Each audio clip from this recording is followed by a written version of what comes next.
दिनांक 28 जुलै 2024 रोजी खारघर सेक्टर 35मधील प्रसिद्ध BM ज्वेलर्समध्ये एक धक्कादायक घटना घडली. रात्री 9:57 3 इसमांनी दुकानात उघड्यावर दरोडा घातला. हे इसम फिल्मी स्टाईलमध्ये अगदी चित्रपटांमध्ये दिसतात तशाच प्रकारे दुकानात घुसले आणि अत्यंत धाडसीपणे चोरी केली. घटना अशी होती की रात्री दुकानाच्या कर्मचारी नेहमीप्रमाणे दुकानामध्ये होते. यावेळी 3 इसमांनी दुकानात प्रवेश केला. त्यांच्या चेहऱ्यावर मास्क व हेल्मेट होते आणि त्यांनी हातात बंदुका धरलेल्या होत्या. कर्मचारी काही कळण्याच्या आतच त्यांनी सगळ्यांना धमकावले आणि गुप्तधनाचा शोध घेण्यास सुरुवात केली. या दरोडेखोरांनी दुकानातील सोन्याचे दागिने आणि रोख रक्कम चोरली. त्यांनी CCTVमध्ये कॅमेऱ्यांना थेट सामोरे जात कोणताही पुरावा मागे न ठेवता चोरी केली. हे इसम जणू काही प्रशिक्षण घेतल्यासारखे वागत होते.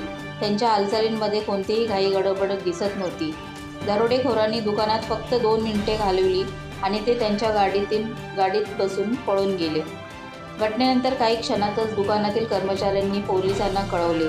खारघर पोलीस त्वरित घटनास्थळी पोहोचले आणि तपास सुरू केला.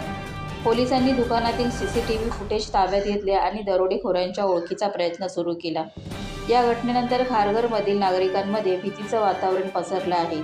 अशा धाडसी दरोड्यांमुळे ज्वेलर्स आणि इतर व्यावसायिकांमध्ये अस्वस्थता निर्माण झाली आहे.